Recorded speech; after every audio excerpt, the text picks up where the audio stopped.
minimizing charisma, maximizing intelligence, shooting someone in the crotch with a cannonball, thrust, propulsion. It's science-y. Why you always gotta be blowing my spot up like that? There are my runes. There they are.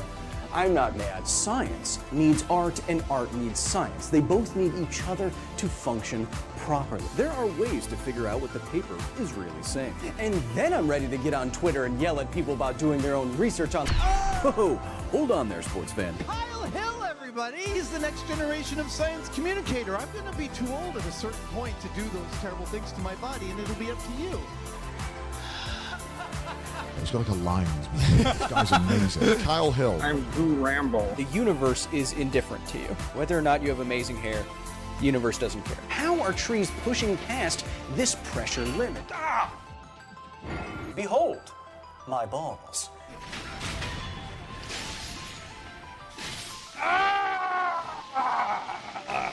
Now we're getting somewhere, but I still don't think it's worthy of G.R.R. Martin's suspender. I'm totally right? Oh, jeez, why did you... You gotta warn me before you do that, man. Can't just have the music blasting in my... What's that? Yeah, no, I heard. Yes, I heard. Yes, there's a little animated fellow with a sentient toast coffee pot. Yeah, no, it does sound familiar to Arya. And he's sassy, too. Yeah, so this little animated fellow with a coffee pot said I was wrong about my rule of thumb thing on my Fallout video. Yeah, no. I think the channel's great. First time I'm seeing it. Just a lot of people were asking me about, if I was going to say anything. And what's that? This isn't HR? This is HIMS resources? Well, in that case, I'd like to order, 20 pounds of dude wipes. Okay, love you, thanks. Chat. Welcome. Let's unpin this, since we're going to go through it today. Chat, welcome. This is actually pretty cool, Kyle. Good production. Welcome, super best friends, to the facility. We're here in Croissant, so you can see behind me, of course. The music is blaring. Shut up, Kevin. I'm in class right now, but is this the official brew response? Yes, we will get into it today. It's not a video that got out to everybody, but a lot of you sent it to me, and it is a direct, as you can see from the thumbnail, it is a direct repudiation of my work. It's not really that. But it says directly that I'm wrong. So in the spirit of scientific discussion between science boys, I have decided to respond. Today we'll be responding. Welcome to the facility, everybody. Hi from Argentina, says German MDS. Sour Apple says banana. Okay.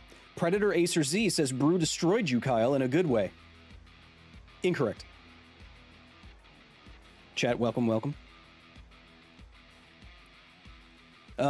Today we are responding to a video that says I am wrong about one of my videos, which is totally fine. That is totally within your bounds to do so as a fellow sciencey person.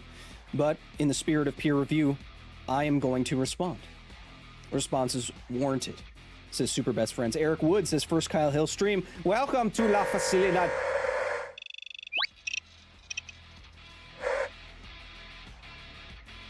Chat, welcome. If this is your first Kyle Hill stream, as some of you are saying, welcome. I'm your science boy for the next hour or so, Kyle, man. What we do for our day job here at the facility is explore, explain, educate, and entertain everything underneath the stars and beyond. What we usually do is put out long-form, high-production science and education videos for your entertainment. Me and my Kevins here, and Arya, of course. Holy guacamole. Nick E. gifting 50 memberships. Nick E., that is incredibly generous. Wow. Nick E., this stream so far is for you. As you can see, this is live. This is live. Thank you, Nick E., for bringing so many new professors and staff members and unpaid interns into the facility. I appreciate you, Nick E. This next segment is dedicated to you. What segment is that? I don't know. You caught me off guard. If you want to join us here at the facility, if you want to vote on, give me ideas for what videos to do on this channel next, if you want to vote on titles and thumbnails, if you want to be a part of the facility, you want to enter our Discord that's private and ping me at any time of day, especially if you're from overseas. That's patreon.com/Kyle Hill until it moves some other place. But that's what we do. And last couple of weeks, not to be outdone, Andre Thompson with another 10, longtime member. Andre, thank you so much. I love you, 3000, Andre. Andre 3000, you see what I did there? Happy to have you here. So many, so generous. I have no idea why you're doing that. But thank you again. Look, see that light on the far left? Here, wait, see? I need to fix that. So thank you for all. Thank you for everything. Chat, just stop until, just wait a second until I give you some actual education today. Let me earn my keep. But like I was saying, we've been doing a lot more office hours lately because there's been a lot to respond to. Tilo Ellis, thank you for the 10. That's a number 3. Don't know what that means, but thank you. We've been responding to Terrence Howard, responding to some Reddit drama after I got banned from a nuclear power subreddit, if you want to check those out. But then this was the last on my list in the last couple of weeks that I knew I had to respond to because I got called out, chat. Love your show, missed the drawing board. It's been a long time since Because Science, Daniel. 4 years, 4.5 years. It's response season, baby. I appreciate more office hours for sure. That and more gaming, says Kevin Kraft. We haven't been doing the gaming channel as much because we have some big plans for the gaming channel that I'm waiting to sign on the D line for. And then we'll get back into everything. Hello from Japan. Hello. My God, this beard is glorious. Straight chilling with Krillin. Welcome. I've been doing a lot of responding. Yes, I have been doing a lot of responding. If I get called out, or if people send me things a lot, I'll respond. But what the heck are we responding to today, chat? What do you do for your hair, Kyle? It's increíble. You have to join, and then I'll tell you. I call him the Divine Lion, says Big Doopy. Ooh, I don't like the word doopy. Been enjoying the streams, Kyle, keeping me company at my day job. Love you and your hair. Hey. My eyes are over here.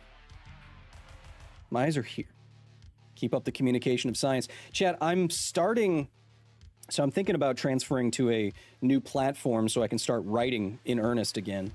Not writing inside a man called Ernest, but writing with intent. I think I want to write the book on science communication. When I was going through graduate school and I was doing a master's degree in science communication and the study of the communication of science, they handed us a couple books that were basically how to communicate science. And I didn't think they were that good, you know? I didn't think those books were that good. Surely today they are outdated. They are written before the internet, before content creation. So I think part of me wants to write the book. I was driving the other day and I was thinking of names and I was like, that's so basic. That just sounds like you're writing the book about science communication. And then I thought to myself, why don't I write the book? And I know that's there's some hubris there, assuming that I could write the book, but I mean, why not me? I just checked. I've been doing this for 12 years now. Whew. Clearly, Chris Hemsworth is the Wish version of Kyle Hill. Kyle Hill says, Bilal Malik with the $9.99. Chad, I might be going to Australia this year, so I have to perfect this before I go there so that I can fool them all into thinking I'm one of them, much like a body snatcher would. I was in the IR suite to get some work done, was chatting with them about TDS and Alara. The crew was surprised I knew the terms. I sent them your way, says Josh Glover with the 5. I love being a part of your educational journey, man. It's what it's all about. Trust me. Bro, what are you talking about? Says Jennifer Reed. It's in the title. Be careful of drop bears. That's not a thing. That's just something they say to they made up to scare fawners like myself. I want to see what you guys are saying. We'll get to it in just a second, chat. We're saying hello to everybody. Liz Calvert with the 20. Hey, Science Kyle. My tiny human question of the week comes from Alex. Hello, Alex. I hope school is going well, my friend. What's the best way to cool down when it's really hot out? My mom says the humidity makes the heat feel worse. Is that true? I'm also starting an awesome hair club, and you're the first member. Hell yeah. I mean, heck yeah, Alex. Don't say bad words. The best way to cool down, Alex, is just... I'll put it this way. The most efficient form of heat transfer, the best way to lose heat from your body, is to have fluid touch your body and then move away. It's called convection. Now, you may have heard of like a convection oven that uses air. Air is technically a fluid in fluid dynamics terms, and it moves, touches stuff and then moves away. And what it's actually doing on a microscopic scale is transferring its little jiggly motion. It hits your food and then it moves away, and it makes the food a little bit hotter. When you jump into pools, like pool water, all of the water, which is moving slower than the atoms on your skin, they get some of your jiggly motion. They speed up and yours slow down. And motion is temperature, Alex. So a really good way to cool down on a hot day is just to douse yourself with water and make a mess for your mom and tell her that she needs to clean it up because you're experimenting. Don't censor me. INF Pale with the $9.99. Hey Kyle, I started watching you in college and now I'm a high school math teacher.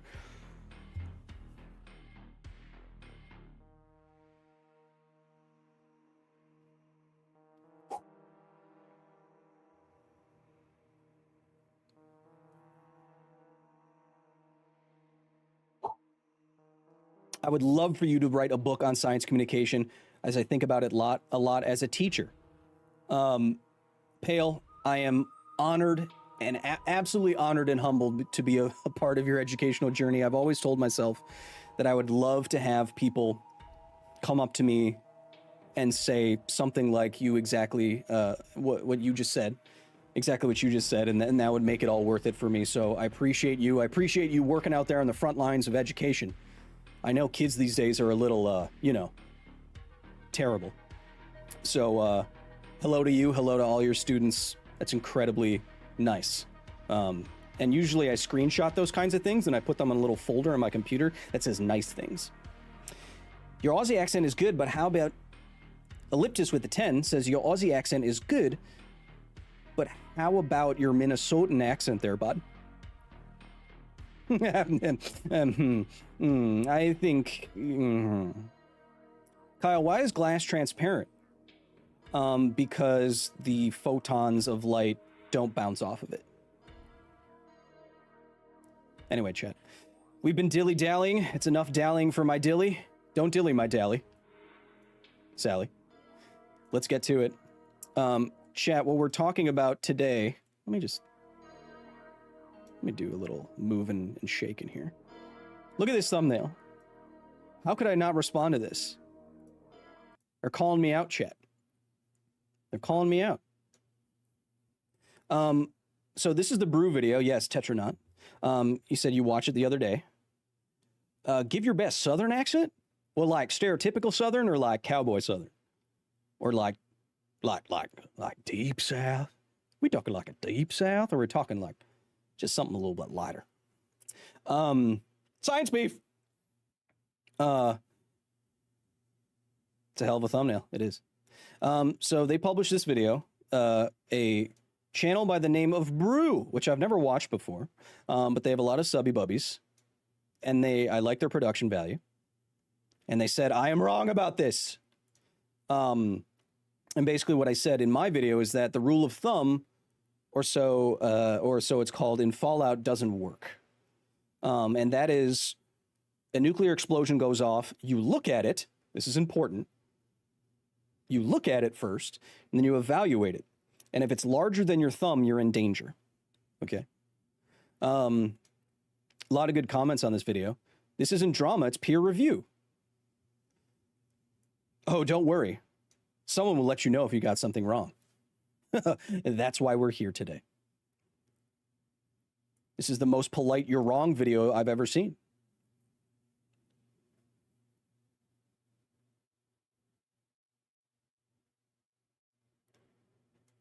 I hope that Kyle and Film Theory respond to this, as seeing the different conclusion is fascinating. I also 100% recommend Kyle Hill's series about nuclear power. He visited Chernobyl and Fukushima and a lot of other cool sites. Appreciate. Oh, I have caps lock on. Appreciate you. Bam, you just get responded to, baby. And they're right. It was very polite. It was a very polite response to what I said. So let's get right into it. Okay. The whole first part of the video, which they use in these fun little animations, 2 characters and a sentient coffee pot that's sassy. I'm not saying it's directly Arya, but you know. How did you just instantly fix the caps? I can't tell you. For the majority of the video, they spend the time going through how a nuclear bomb actually works.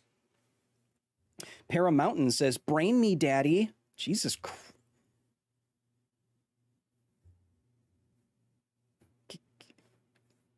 You don't watch the rest of the video. You go outside. So they spend the entire video basically explaining how nuclear bombs work. And then, though I'm no nuclear physicist, we get to the heart of the matter. And they start by responding to Film Theory, who says that the explosions in the show aren't big enough, something like that. And then we will have some critically important information there.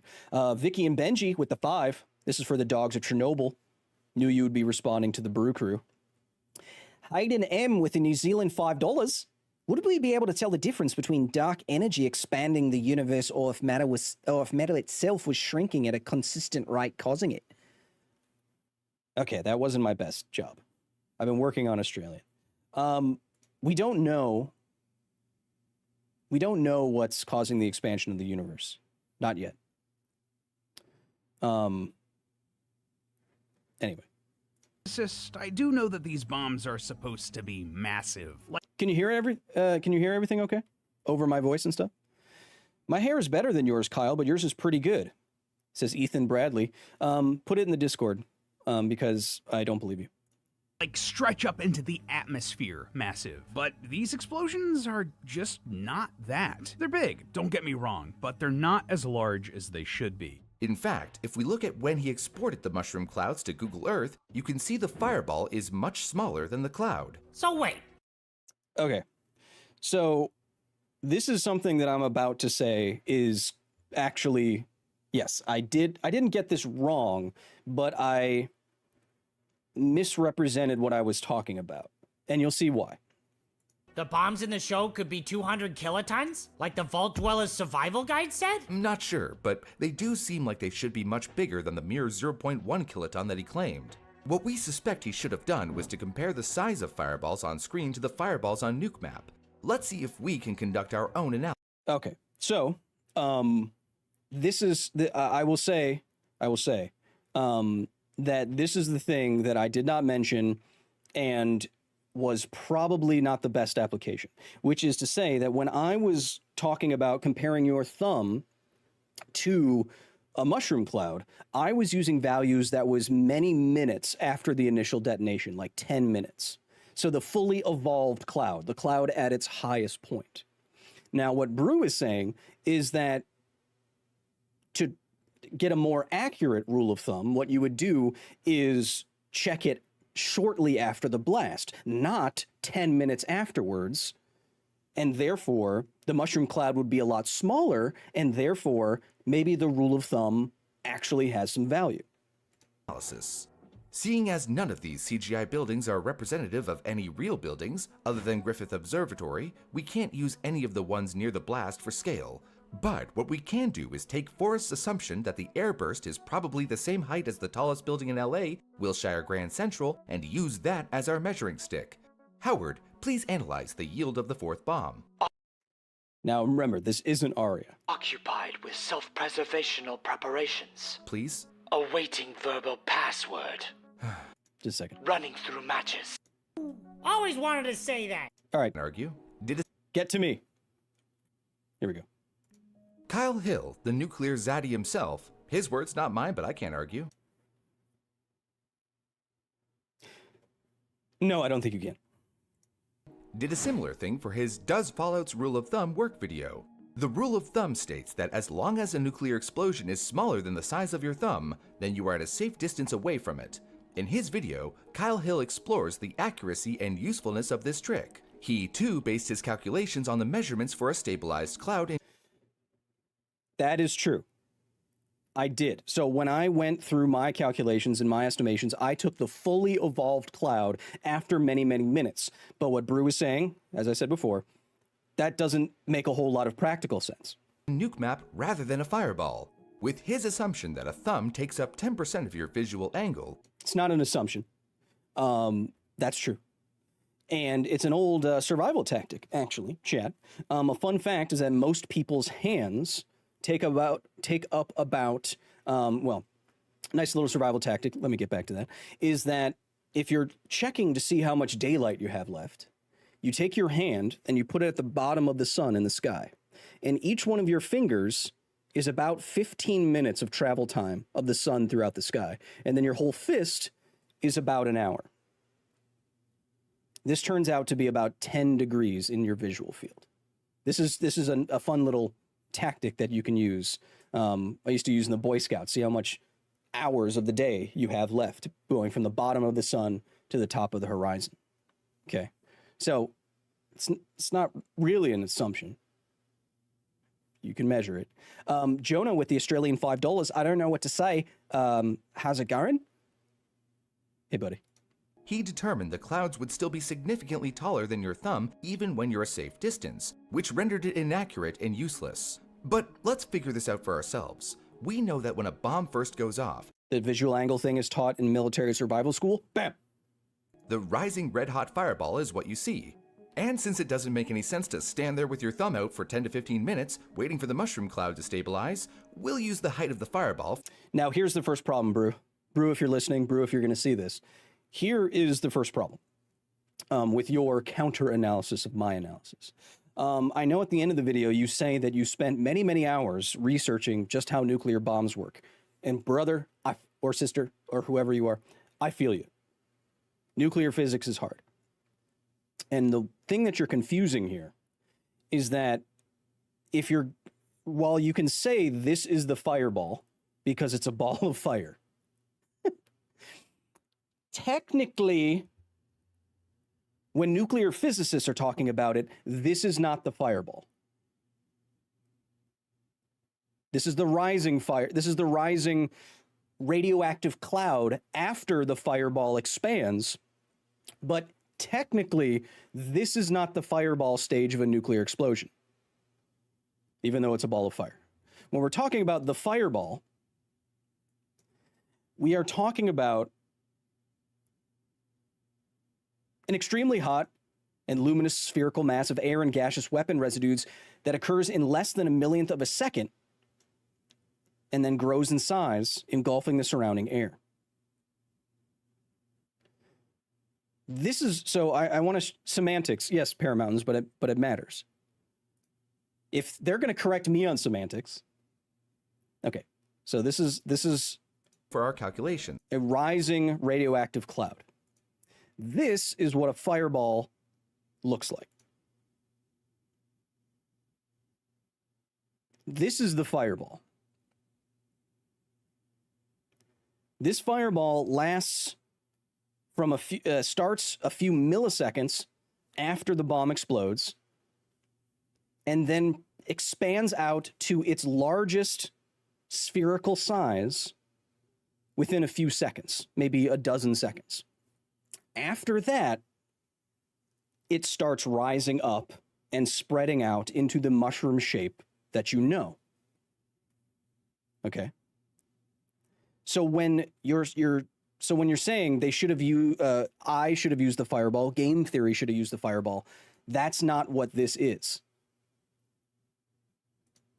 Kyle goes on to use a 15 kiloton nuke for his example, and claims that it would still be useless for larger yields, which have massive clouds. The Effects of Nuclear Weapons, one of the most authoritative books on the subject, gives us the rising rate for a fire. Now, Brew, don't act like I didn't. Brew, don't act like I don't. Yeah, I know. I have the same table literally right here.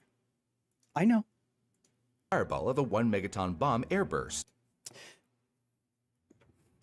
Chat, some of you are saying pedantics, semantics. Why does the difference between a fireball and a rising cloud matter? Authoritative books on the subject gives us the rising rate for a fireball. That's not a.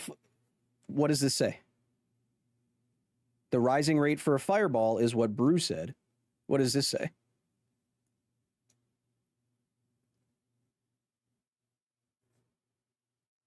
That's because this is different from this, which is different from this.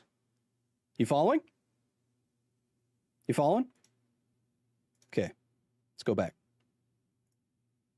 One of the most authoritative books on the subject gives us the rising rate for a fireball of a 1 megaton bomb airburst. So let's use that. Using Kyle's parameters for survival, absence of thermal injury, we get... Now, later on in the video, when Brew comes up with their own rule of thumb, they go further in than this. But I'm considering 0 damage to your body to be a safe distance. If you're going in towards the blast wave into the range of thermal damage, first degree burns, that isn't safe. And that's in the, oh, if I look at this thing, I could be blinded. So we'll get to that. 28 kilometers as the minimum safe distance from the blast using our nuke map bomb. Okay. We're using my distance right now. The fireball is the rapid expansion, and the fire plume is all the particulate that just got evaporated, rapidly burning and reflecting off the ground. Okay. The book only provides 5 data points. The earliest one, at 18 seconds after detonation, gives us a height of 3.2 kilometers. Okay. Now, why are they using this time frame? Why did they go to the table, which we have here, and why did they choose the earliest time? I'm guessing it's because Brew wanted to get the closest time to explosion, from explosion, time after explosion, because that's the closest to what happens in the show. But that's completely arbitrary, isn't it? And that's why I defend using numbers that we know, like no damage and full height of cloud. It's because we don't know how long it was before the people in Fallout or the bombs in Fallout were observed or shown on screen, right? With editing, slowdowns, cuts to other characters, all that, we don't actually know the time frame here. So when you don't, so this is what I learned doing Because Science for so many years. When you don't know the time frame, always redound to known values. So here I assume what Brew is doing is assuming that it's the shortest possible time frame and then using the shortest possible time frame they found in some tables. But again, this time is arbitrary. We don't actually have this time. That's enough time to get past the, oh my god, is this really happening stage to put up our thumbs. Arbitrary, right? And why does it matter when it's arbitrary? Because Brew just said, okay, well, 18 seconds is enough time to overcome the oh my god phase and then look at it. I could do that in 1 second. I could do that in 3 minutes. Again, it's arbitrary. They're making it work rather than just going to known variables. And that's what gets, that's where I get tripped up when I do analyses like this. You have to pick times and variables that everyone's going to get behind. And I should point out, you said that 18 seconds would be enough. So let's use this value where on larger bombs, the thermal pulse can last up to 20 seconds. See what happened here? We picked an arbitrary value, and it just so happens to be within the bounds of burning your eyes out.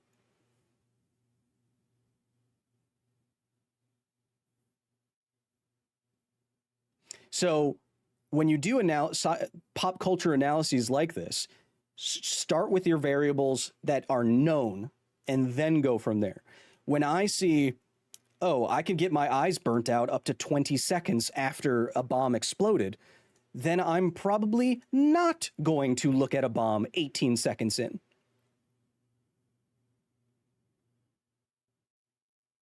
That's my opinion.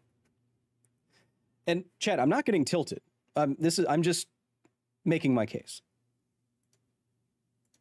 Howard, please calculate, using Kyle Hill's formula, how much of our view the explosion would occupy. Are you not autonomous? An object 3.2 kilometers high, located 28 kilometers away, takes up 6.54 degrees of your visual angle. Wait, Kyle Hill said our thumb takes up 10 degrees. So it's smaller than your thumb? Exactly, not bigger, like Kyle claims. So they are exactly right. If you use that, they're p-hacking. Someone's a scientist in here. What he describes here is basically how p-hacking works as FX. Yes, exactly. P-hacking, chat, for non-scientists in the chat, that's when a scientist will massage their data so that it meets the p-value or probability value, that the probability of your data point that you found is statistically significant. And it's a no-no.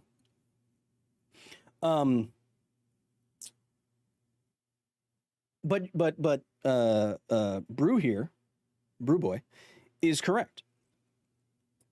If you look at a nuclear bomb, if a nuclear bomb is that high up when you look at it and your eye, and then you go blind, then it would be smaller than your thumb.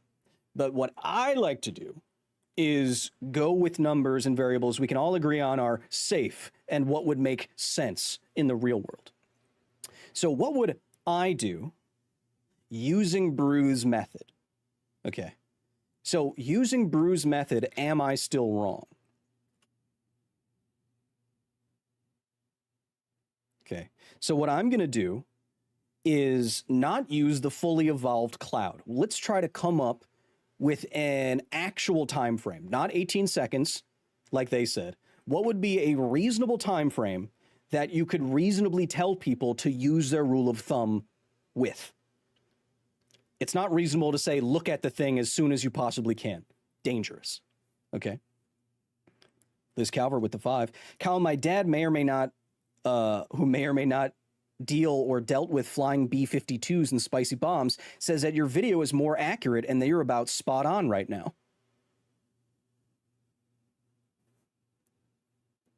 Thanks, Papa. So what is a reasonable time frame? Well, they didn't think my thermal damage, my big thermal damage radius, let's blow up LA real quick. My thermal damage radius was very good. But I'm gonna say at a safe distance, this is what I consider safe. Nothing happening to you. Okay.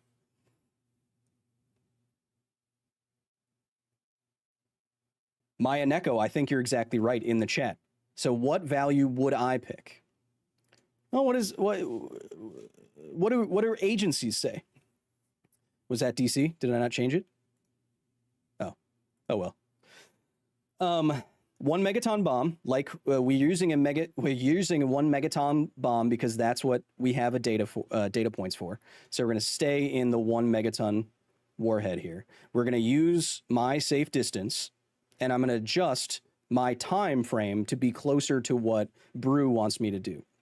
Now, what is good public advice is right here. If you are outdoors and you see a flash of light, first of all, or you think it's about to happen, don't look at it. Take cover, and here's where I'm going to get a time value. After the shock wave passes, right? That makes sense, right? I would not want to look at a nuclear blast while the shock wave is still coming at me. Especially if I'm near things that are fly aroundable or breakable, right? Okay. So I would use after the shock wave passes. Now, also from the effects of nuclear weapons, we don't have to go into it, but a 1 megaton bomb, its shock wave proceeds out at around the speed of sound. Shock wave travels at Mach 1. Yep, Matty Ice, you're right on. You're 343 meters per second. Okay, so about the speed of sound, give or take. It's faster at the beginning, then slower later on. You know how that, but I'm not going to do any integration on stream. We also know, before we get to the math, that from that chart that we were all looking at, the average rate for the first minute or so for the cloud, not a fireball, for the cloud to rise into the air is about 300 miles per hour. So now we go to Wolfram Alpha, which does all the conversions for us. This is our safe distance. I want to be far enough away that it's not going to burn my eyes out or burn my skin. So if you're going to look at it, if you're going to measure it with your thumb, it's not going to matter if your eyes burn out or you're vaporized. So let's go to a safe distance first. Should we use this from a safe distance? Does that make sense? Or at a safe distance, will it tell us it's a safe distance? Or will it still be too big, as I claimed? The shock wave travels at the speed of sound. Zerberus, we'll get to that. That's my point. So we're 30 kilometers away. Tiago Lopez is very far away. But a 1 megaton nuclear bomb would kill a million or more people in the first few seconds. This would erase landscape.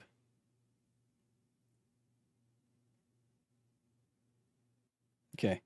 A 1 megaton nuclear bomb is absolutely terrifying. It sounds like 30 kilometers is a long way away, but when you're talking about these kinds of weapons, everything is ridiculous.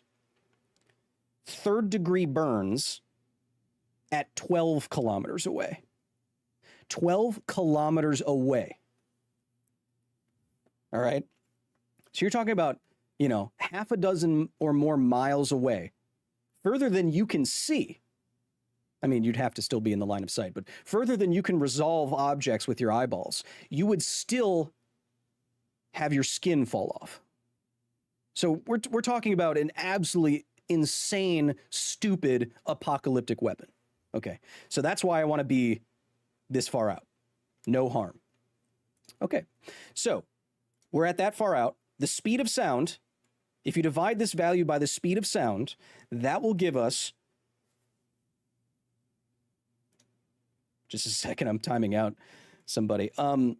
If you divide our safe distance by the speed of sound, you get how long before the shockwave gets there, which, as we said, we want to wait until the shockwave gets there to do anything. And then I take those number of seconds and I multiply them by 300 miles per hour, which is how fast the radioactive cloud is rising. And then I should get rate of rise multiplied by seconds will give us how far the cloud is in the air, which will give us our visual angle. So let's do that. Beep-a-doop. Oh, you guys can't see. Oh, wait, yes, okay. Okay. 11 kilometers. Doop. Visual angle calculator. Don't look at that. That's the punchline. So we have the object is 27.9 kilometers away. The units have to match. The object size in the air at that point, after the shockwave passes us, is 11 kilometers in the air, which is crazy to think about. We calculate, and is this number larger than the visual angle that your thumb takes up, which is to say 10 degrees? We are far enough away to be safe. Does the rule of thumb say this is safe?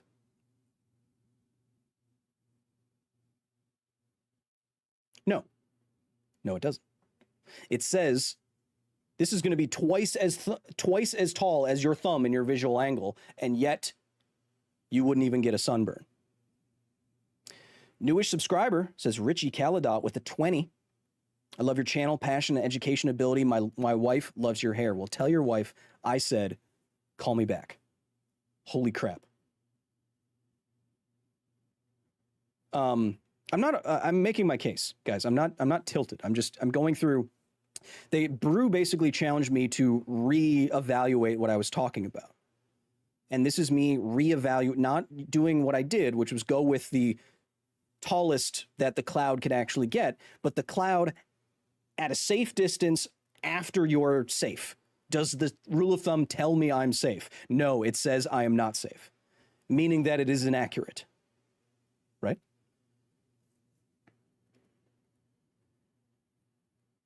So ultimately, Mr. Brew, what I'm saying here is that we should be practical. I know that there are variables that we can p-hack so that what you are saying is absolutely correct. I just don't think what you're saying is practically correct. In that, imagine the Fallout universe. What did Cooper Howard say? He said when he was in the Army, that's what they told him to do. What would the Army tell millions of young men to do? Something practical that won't harm their ability to fight in a war, like getting super, super blinded or second or third degree burns. So what they're going to tell millions of young men fighting in a war is if you get the sense that a bomb's about to go off or you see a bright flash, don't look at it, duck and cover, get inside, wait for the shockwave to pass. And then there's a few minutes before fallout would arrive. So then you're in this space after the shockwave, before the fallout. Does the rule of thumb make sense? From what I'm reevaluating here, no, I don't think it does. And remember that if the shockwave has already passed and you're not on fire or you're not turned into physics, why do you need the rule of thumb in the first place?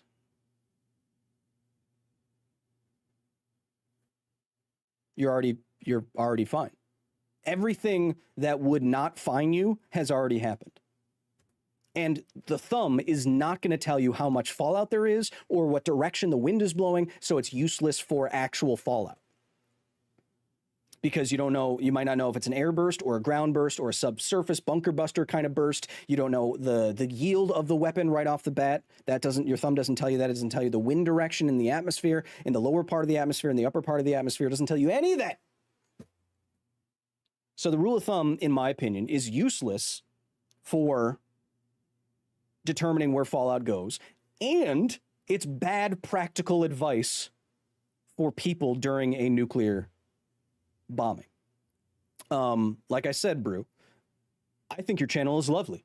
I love the animations. I think you did a great job researching how nuclear bombs work. I like your little teapot. He's very sassy. But felt like you were calling me out a little bit for not understanding some things. Like, I know you're not specifically calling me. I mean, I am in your thumbnail.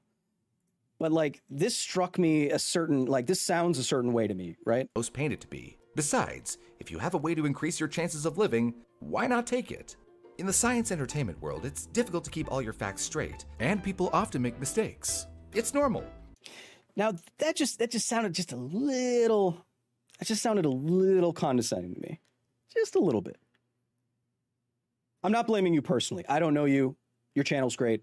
But when you say this is why you're wrong, everyone makes mistakes. Look, if you're going to come at the nuclear zaddy, you got to come correct, is all I'm saying. I take you at the point you were saying about using the fully evolved cloud and not a shorter period of time, I think is completely correct. I think you got that completely correct. And you're right. But if we start venturing out of the boundaries that we have values for, and it gets so much more complicated every single time. You have to assume, I mean, even what you were saying for your own rule of thumb, the little girl in Fallout, like, did a similar thing for his Does Fallout's Rule of Thumb Work video. The rule of thumb states, like, if you're saying that there is a situation in which this rule of thumb works, that as long as a nuclear explosion is smaller than the size of your thumb, then you are at a safe distance away from it. In his video, Kyle Hill measurements fix up 10% even when you're I was trying to make a good point. Crap. Hold on. Brew, 1 second. This will be cut together to make I'll make a better point when it's cut together. Okay, so if your rule of thumb can work in this universe, speed of light. So if you're standing within lethal, that little girl has her clothes are going to set on fire, possibly, and she's blind burn now. range, looking at the explosion. She's looking directly at the explosion. She's blind now, and her face is burned. You'd be burnt to a crisp before you even had the chance to raise your thumb. Kyle was right that you shouldn't waste your time holding your thumb out. So like I said, Brew, I don't think you were, none of us are wrong here. It's a show. It's a video game. Who cares? I'm just saying that when you call me out for an analysis, once we get too far into the weeds, it seems like anyone could be correct, right?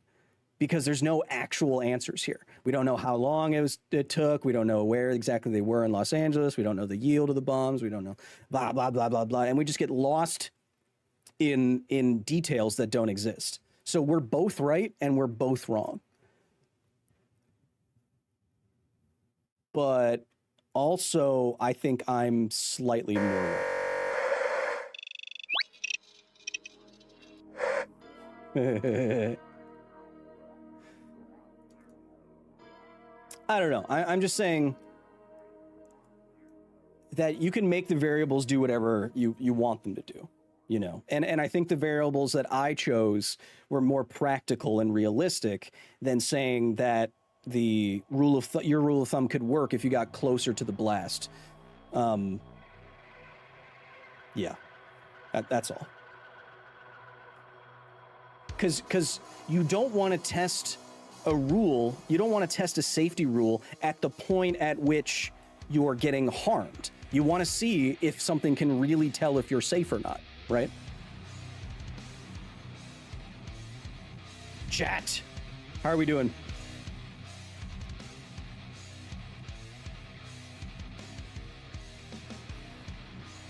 I think that was a perfectly reasonable response. Again, nothing against Brew. We're just making content, baby. You want to put my face on a thumbnail? We can do a live stream.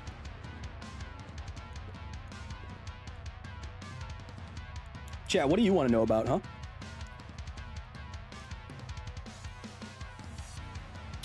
Do YouTubers ever reach out to each other to verify where or how they got their information?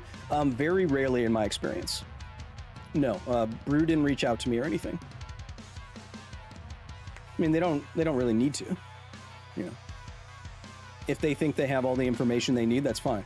But very rarely, the cap shortcut. Leo, it was autocorrect. Calm down, dude. It's literally autocorrect. Bad Wolf Bay. The rule of thumb sounds like what the government would tell the population to stave off initial panic. Yes, it does. The actual, I mean, the realities of nuclear war is that we don't have a plan to save people close to the blast. Most everybody is going to be dead. And so when we say duck and cover and self-survive, it's more or less you're on your own until we can get in there. If we could ever get in there, based on the fallout. Kyle, I'm trying to send a super chat. I'm not able to. Is there hidden moderation? Yeah, it might be maybe a word you're using or something like that. How would your hearing be affected? says Krillin. Depends on how close you are to the blast. The overpressure, I don't know the actual overpressure at which your eardrums burst, but it depends on how close you are. It doesn't take that much overpressure or pressure over atmospheric pressure to throw you to the ground, to collapse buildings, that kind of thing.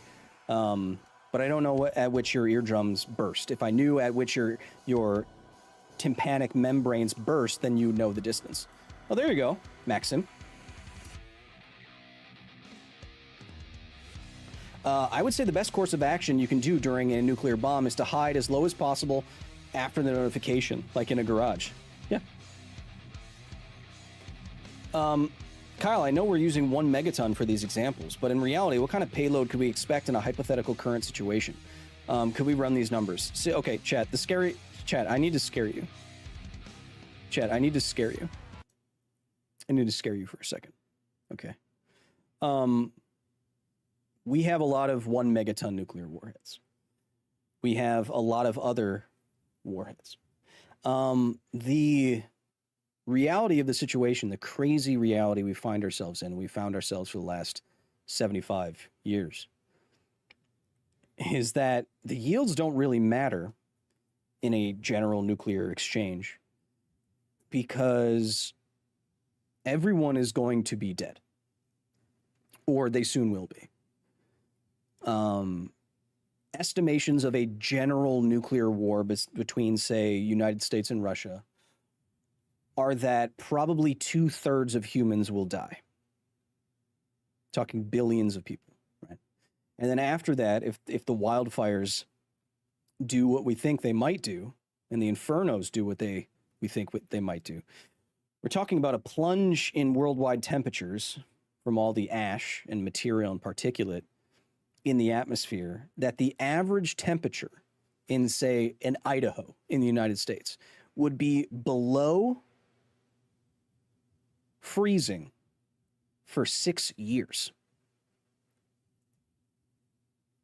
I'm not talking winter is cold. I'm saying every single day it will be freezing for 6 years straight. Stop scaring me like this. No, 3 miles, because I'm going to scare you more. What could trigger? Why is a general nuclear exchange, if it starts, basically the apocalypse? It's because right now, the United States and other countries have what's called fire on warning, which is the policy that if we get a notification from our satellites that are hovering over Russia right now, and they are, if we get a notification that we see a plume of an ICBM, we have 6 minutes after we confirm that it is an ICBM headed to the United States, and there could be dozens of them. The president would have 6 minutes to decide whether or not to retaliate, which is to strike every city in Russia. We do this on warning, not on detonation. So there's a period of time where there are dozens, or if not hundreds or thousands of nukes in the air, and everyone is just waiting to cease to exist. The problem is that one nuclear strike is so devastating that adversaries don't want to wait for it to hit, because it could be a so-called bolt out of the blue or decapitation event. You could kill every leader in the country if they're in like a Washington, D.C. at the same time. And so you can't wait to retaliate. And so you retaliate immediately. And if everyone retaliates immediately, and ICBMs travel so fast, and our technology to shoot them down is not good, it's not. It's like 50% accuracy. There is no way to stop a general nuclear exchange once it starts. One side launches a rocket or many rockets within seconds, or a few minutes, but Within a few minutes, you confirm their trajectory, and then you have to fire. Well, you don't have to, but then you fire your own before they get there. And so what happens is a near simultaneous destruction of a majority of civilization on multiple continents.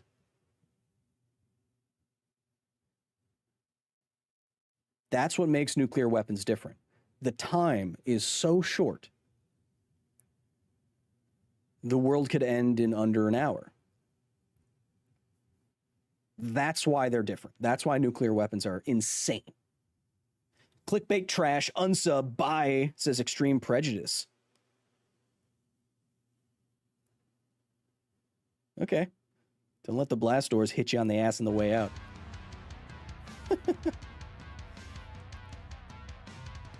Chat, what I'm talking about, why I'm so freaked out about this, or I have been freaked out about it for a long time. If you want to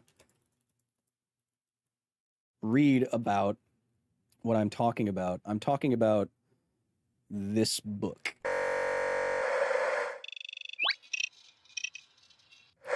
This is Nuclear War: A Scenario. Just came out a couple months ago by Annie Jacobson, an investigative journalist.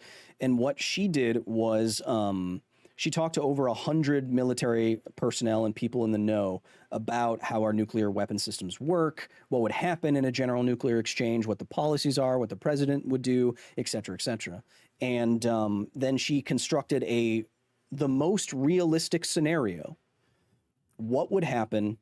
Say a country launches a nuke. In her case, her example is North Korea launching an attack against Washington, D.C.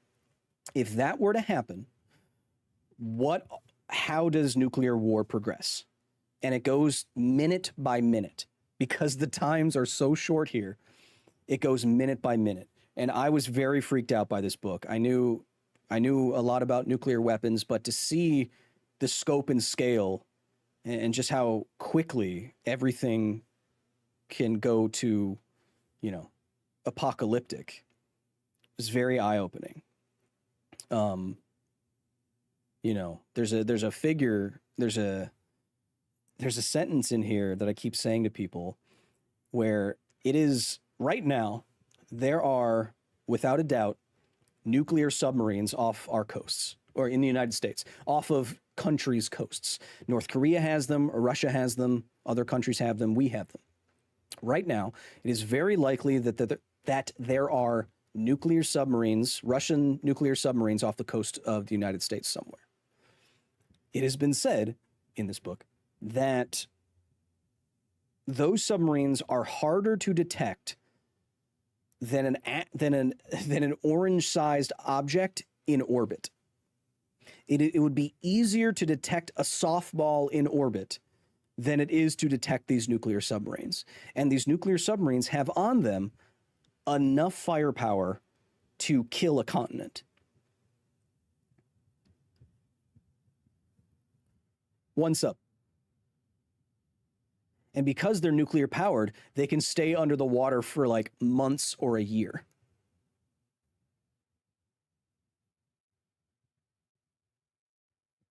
So that's why I'm getting freaked out about this, chat. I'm getting freaked. A lot of people are talking about that book. I think, for the record, I think Miss Jacobson, she also considers a nuclear power plant getting hit by a nuclear bomb, and she takes that to be like the worst of the worst possible situations, but I think she exaggerates a little bit there. She doesn't have good quotes from anybody saying that would actually do what she thinks it's going to do, but other than that, all the other military history stuff is quite scary. It puts things into perspective. Possible random question, Kyle. How necessary is tritium in the development of nuclear weapons? Big fan, love the channel. Says Nathan with the 5. Tritium is heavy water. Yeah, good old handmaiden of the apocalypse subs. Says Celtic Hour. Yes, you're exactly right. What the heck did you say? Tritium for the development of nuclear weapons. No, not really. Tritium is heavy water, and you can use heavy water in nuclear reactors. You can use nuclear reactors to breed nuclear material, but then you need to enrich that nuclear material, and a lot of that's done in these centrifuges. You may have heard about, like, the ones in Iran. that we want them to stop using. When you hear about those centrifuges, that is separating uranium-235 from uranium-238. So you get the fissile uranium-235, the weapons grade stuff, and you get it at a higher percentage of 235 because it doesn't occur in nature very frequently, if at all. Like over 90% of uranium ore is the uranium that you don't want for weapons. So you need these centrifuges that use centrifugal force to separate the atoms, and then you get more of it. So tritium and deuterium, heavy water, could factor into nuclear reactors and breeding nuclear reactors, but I don't know how many of those exist. Oh, right. So I went too far with that. If you're talking specifically about heavy hydrogen, tritium, so not tritiated water, which is heavy water, deuterium and tritium is heavy water. But if you're talking about tritium specifically, yes, you could use deuterium and tritium in a fusion weapon, which we have. We do have fusion bombs, and fusion bombs are so crazy that their primer inside of fusion bomb is a fission bomb. A fission bomb goes off and then causes a fusion explosion to go off. So in that case, yes, then deuterium and tritium are important. So I answered two different questions, but I'm sorry that I wasn't more specific there. What's the chat saying? Why can't Kyle go back to Chernobyl? Who specifically threatened to shoot him? Nobody. I didn't say that. In his live show about being banned on Reddit, he mentioned it. I'm just curious what group threatened him. No one threatened me. No, that didn't happen. Don't worry about that. I don't want to get shot or blown up. It's not safe for me to go. Tritium glows in the dark. It does. I have a tritium keychain. So I can always find my keys in the dark. It's pretty cool.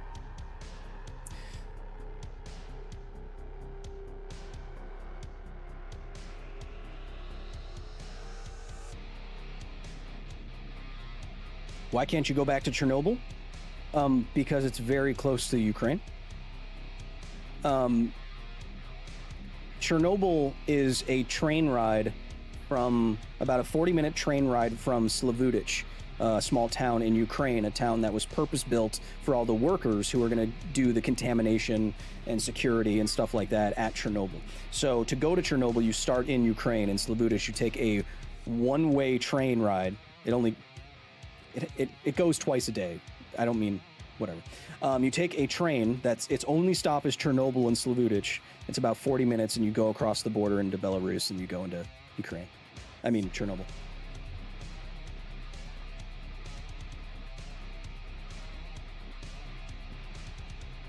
You cross over Belarus. Am I crazy? You guys have me all mixed up. It's been a while since I was there. Yeah. It's north of Kyiv, and it's near the Belarus border. Right.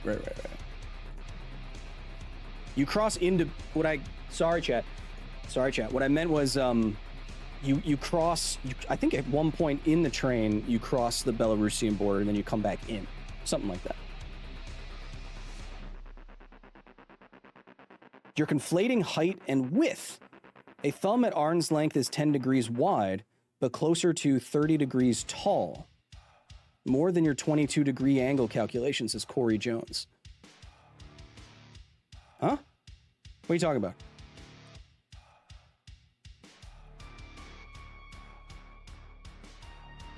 What are you talking about, Corey? If this visual angle is 10 degrees and my thumb is the same height as those fingers, I'm not understanding. Hey Kyle, thoughts on 3 Mile Island considering restart? Says Schrodinger's robot. Yes, do it. I'm doing an episode about the economics of nuclear power, and the one source of energy that is the most efficient and best for our green energy transition is actually to extend the lifetimes of old nuclear power plants so we don't have to build new ones. Because the majority of a nuclear power plant's cost is upfront. And so if you can extend the life of existing power plants by getting them back up to speed, up to code, that's actually the best option for nuclear power. So yeah, start them back up, baby. Hey Kyle, is there a way to chat with you? My son and I are really interested in science. I'm a big fan, says Maxim. Yeah, just join the Discord. Kyle, what's up? What possibility do we have for neutron bombs? Thank you, love the hair. How much mammoth fat do you use? I don't use mammoth fat. I squeeze argan oil out of whatever argan oil comes out of. Train, why not just skydive into Chernobyl? Says Cheetah Duck with the 199. No. I do know how to get into Chernobyl, not starting in Ukraine, but I can't tell you that. Don't we already have some bombs that are some neutron-oriented weapons?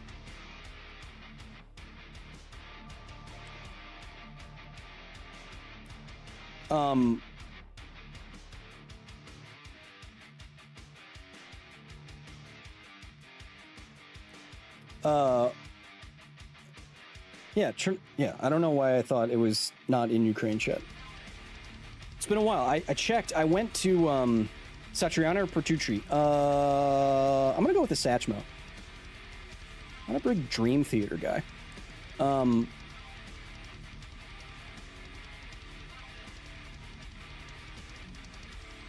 Kyle, and where's your Discord? Patreon.com/KyleHill. Devin Raber with the 5. Hey Kyle, how do you feel about uranium, about thorium reactors compared to conventional uranium reactors?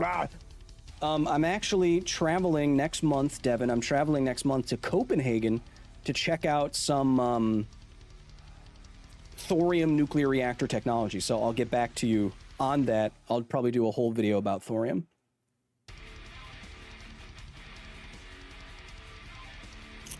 Hey Kyle, random question. How do you visualize waves in three-dimensional space? Like whenever I see light depicted as a wave, it's a 2D line. How would it look in 3 dimensions? Court Jester says, Kyle, how do nukes work in space? All right, everyone calm down. Science time. Kyle is a thorium reactor. Okay, so first of all, easier question, Court Jester with the 5. I would look up this test where we actually blew up a nuclear weapon in the high atmosphere, basically space. Beep. Boop. It's called Starfish Prime, and the main difference is that the aftermath of the nuclear explosion in space is that there's no blast wave. And so a majority of a nuclear weapon's energy goes into blast wave, but there is no blast because there's no air to push against in space. So it's all thermal and radiation. And if you're inside the fireball, you die. But in space, there's no shockwave. And we know this because we exploded a bomb in space. And there's the electromagnetic pulse is also significant when you're outside of the atmosphere. So if you blow up a nuclear bomb in space, it can affect a wide swath of area underneath that bomb just from the electromagnetic disturbance. And we know that because in Honolulu, above which the bomb exploded, we knocked out like a lot of their electricity. Here, there we go. So that's one of the main ones. Electromagnetic effects and thermal effects. Kyle, how do you visualize... Chat, now we're just into the random learning phase. This is another idea for a podcast that I have based on something that Richard Feynman used to do, where we just talk about random things that you ask about, but we'll see. We'll see. It's hard to get good thumbnails for random, I don't know what you're talking about. That's more of like a Twitch play, you know? Just like, oh, I'm just chatting.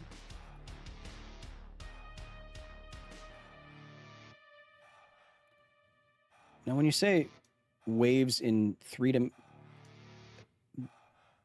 what I'm having trouble with is like, isn't like a wave on the ocean what you're talking about? You know?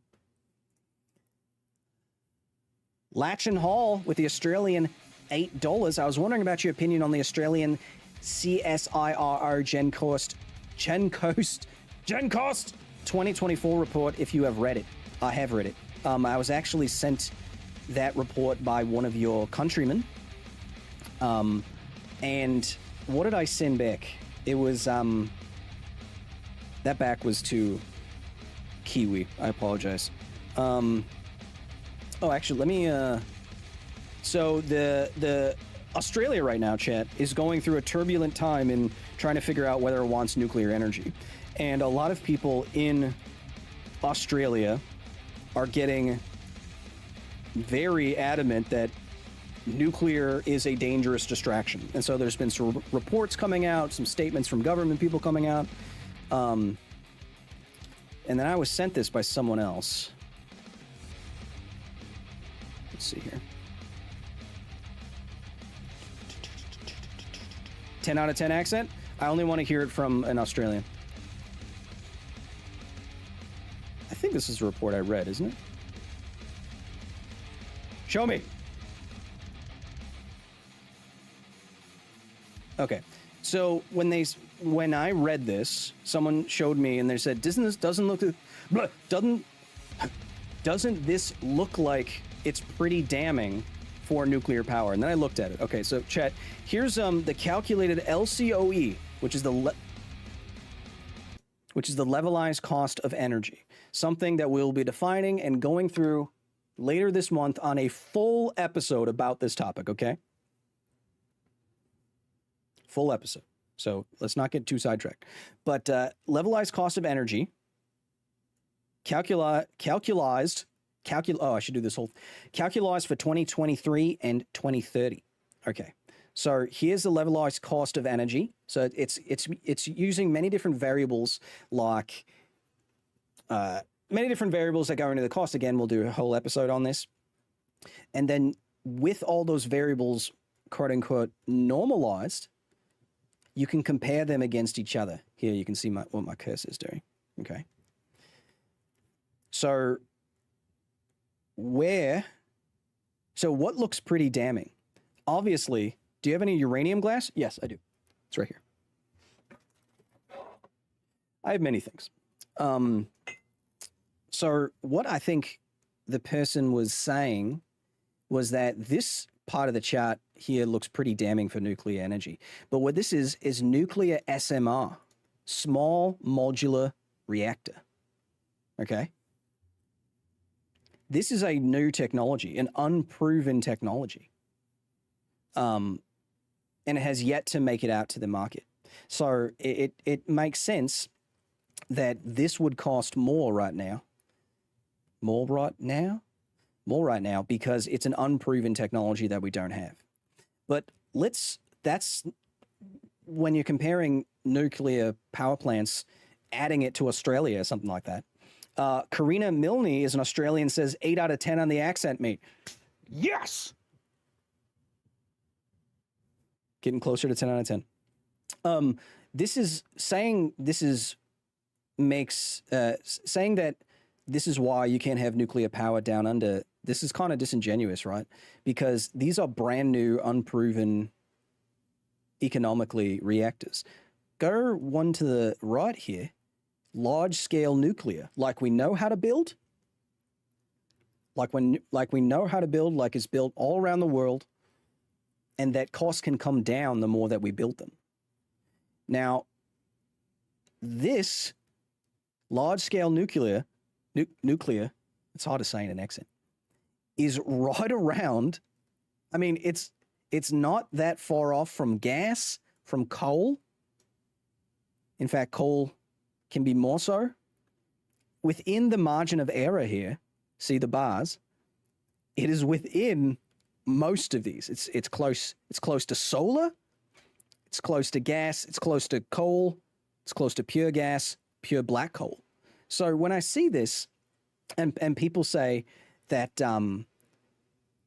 this is damning for nuclear power in Australia, yes, if you want to build brand new things that no one knows how to build at scale, you've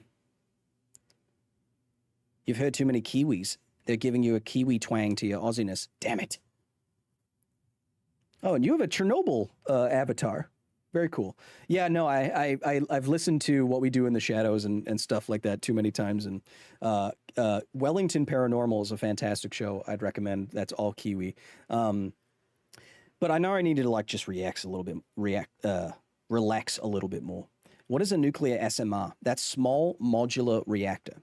Okay. So again, when you say it's damning in Australia, I'm not really looking at the brand new technology that we don't even have at scale yet. Why don't we look at the reactors we already know how to build that only take 3 to 5 years to build in a place like Japan? The waste is the waste issue is fine. I agree. We have a number of episodes about that. Based on that last Darno, I don't really see the CSIRO report being all that damning. They still make RTGs, yes.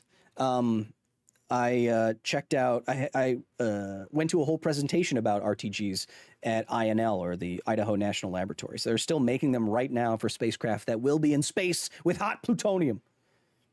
Japan doesn't have a good history with nuclear. No, it doesn't. So I don't really see this in the same way. But again, we will be going through an entire episode about nuclear economics and why LCOE in the first place is not actually capturing the whole picture here. And if you go by something else that isn't LCOE, nuclear becomes a lot more attractive. Like me. You know. But chat, we're just vibing here. Okay, I'm gonna stop doing that. But I think that's an 8 out of 10 accent. Hey Kyle, is it possible to turn lightning bolts into energy? Probably not. My first approximation of that would be probably not, because you would need technology that wouldn't be absolutely fried by the volts and the amps. You know? I'm pretty sure if like, you know, someone had thought about putting a battery on a lightning rod, right? But I don't think it's very frequent. I don't think lightning's frequent enough to make sense. When do we get nuclear jet skis? I'm working on it. Just a second, I dropped the pills that keep my hair brilliant. Ronnie Coleman, please elaborate on this. It's pretty cool. On what? Just joined the Discord, says Maxim. Hell yeah, get in there, brother. Get in there.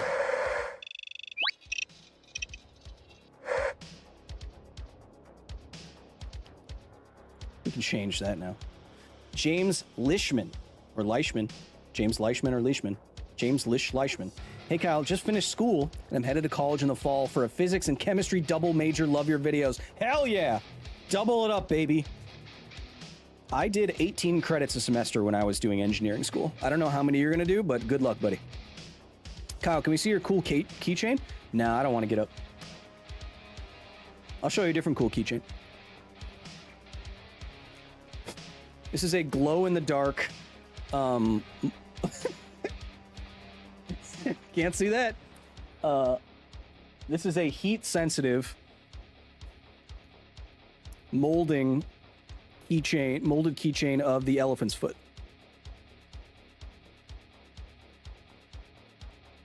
There's a cool keychain.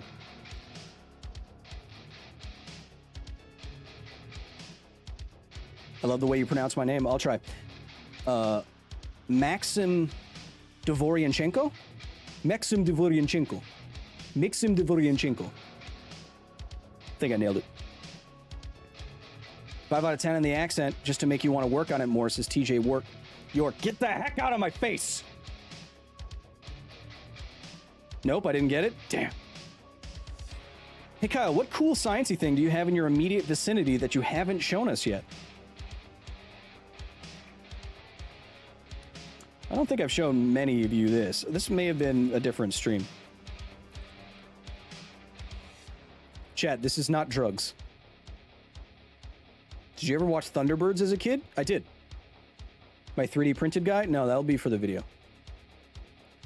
Is there a more energy-dense way to produce energy than nuclear, says David Rayburn? Yes, hypothetically, fusion and antimatter would both be more energy-dense, but fission is the thing we have figured out. Chad, these aren't drugs. It's not a bag of nails. It's mushrooms. These are, I'm not gonna open the bag. Please don't open. These are mushrooms harvested in the Chernobyl exclusion zone that are contaminated with cesium-137. Just gonna put that back over here. Away from my precious fluids. Thanks for being here, Chris. I'm just vibing. We're just vibing here. What's coming up next on the facility? That's not dangerous? No. So the radiation that cesium-137 puts out is not going to make it through that bag. And there's just a tiny amount of gamma radiation, I think. What is it a majority? Is it a beta emitter? I think it's a beta emitter.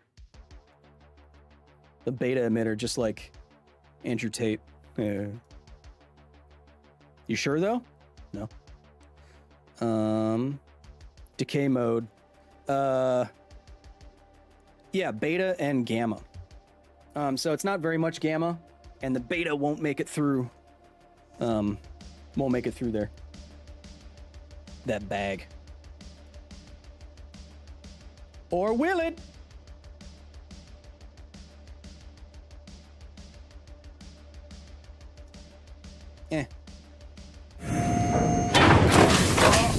Open the doors back up.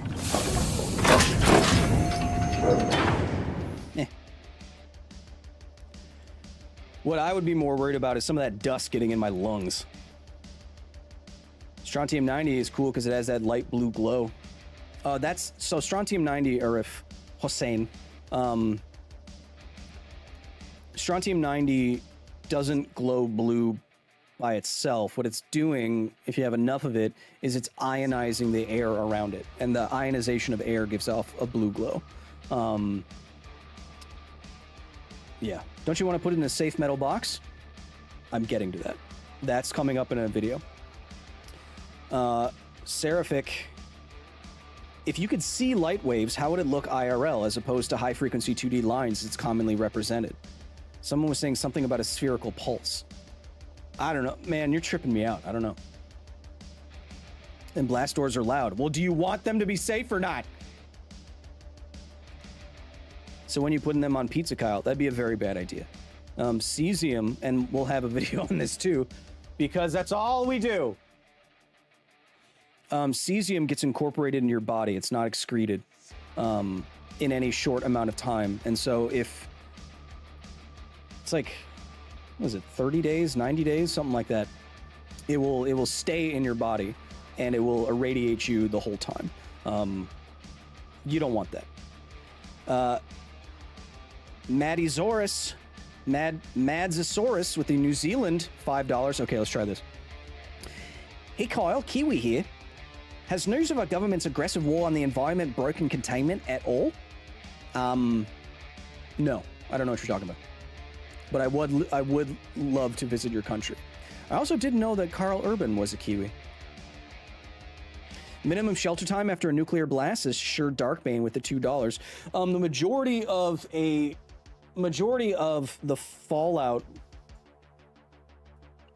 majority of the radiation that nuclear fallout after a nuclear bomb would emit would be, aside from like ground zero, and you're not in ground zero because you'd be vaporized. The majority of that is going to be gone after like 2 days. So shelter in place for a week just to be safe or something like that.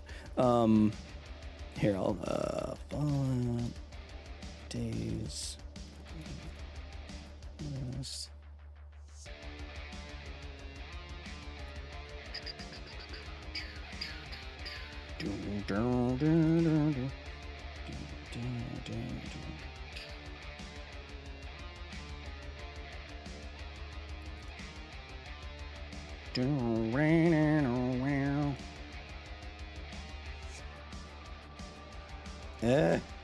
It's gonna be hard to... Wait. It might be better for an image. Talk amongst yourselves. There it is.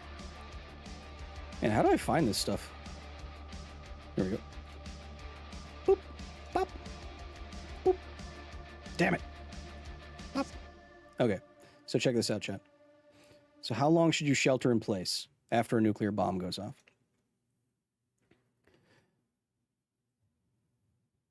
Note that the x-axis represents hours. Hours, not days. So look how quickly that drops off. And that's just because when things go into halves and then halves and then halves, it goes down like that. So for every 7-fold factor of time, there's a 10-fold decrease in dose rate. Okay. Fallout, nuclear fallout, gives more than 50% of its energy away in the first hour and continues to decay rapidly even after that initial hour. Okay, so at 48 hours afterwards, you can see how quickly it falls.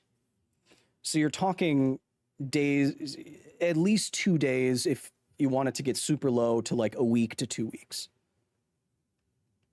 Any, I know there's some experts in the chat. That's about right? Opinion on Australian food, says Tetronaut. I've never had any, not like authentic, I guess. Kyle, SRV or DMB? SRV. Blade and Brush Studio. Give me that metal. Give me. Blade and Brush Studio. Hey, Kyle, love the videos. Just want to let you know that you've inspired me to pursue a career as a nuclear electrician. Blade and Brush Studio. It's incredible. You are the reason I do what I do. And so, chat, I want you to find the emote. Just type in rad into emote, and I want you to send this Blade and Brush Studios this way. Send them. They're getting in. They're going to be a nuke cell, just like me. How to filter out radioactive elements from water after nuclear post-apocalypse. Just filter water normally. The fallout itself is going to be particulate and attached to dust and other things. Yes, nuke it up. Oh, wait, you can't even see that. Nuke it up and Nuketown. Chat, have we learned anything today? Let's sum up. John Nuccia, welcome. Chat, so coming up at the facility, if you haven't seen our latest episode about the dead internet theory, I think it's a very good, very poignant, very needed video that we made. I'm very happy with the production value. If you haven't seen it, please go watch it on the main channel. Gaming channel will be back up and running once we have a big announcement. Hopefully soon, hopefully later this week. I'm going to be talking with said announcement people. Coming up here at La Facilidad is going to be another, either another video about bugs and mass extinction events, or the most important chart in physics. So chat, yeah, we have a lot of cool stuff coming up. I have a lot of cool trips coming up. I'm going to go check out some thorium reactors in Copenhagen. I might check out a synchrotron in Australia. I might check out brand new nuclear fuel technology in Oak Ridge, Tennessee, baby. We have some Half-Life histories coming up. I know those are your favorite out of everything that we do. I have one that I filmed on site in Germany. Yeah, lots of cool videos coming up. Nuclear economics as well.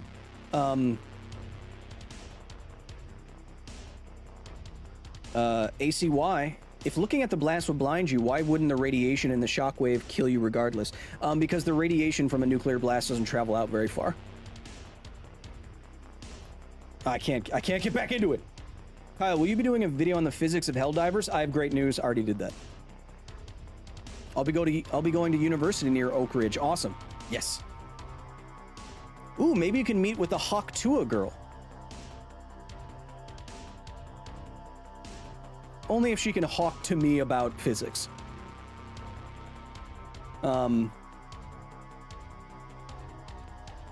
I don't dibble dabble in the quantum world. No, I don't know enough. Cheryl P, nice to see you again, my friend. Would Wolverine had a hard time breathing with adamantium ribs? What do you think this is? Because science? Aren't ribs attached through cartilage? Don't your ribs naturally have some expansion? You're not bending the bones of your ribs when you breathe. So I think it's fine. What horror games have you played? I'm a Dead Space boy. Kyle, you have a girlfriend already?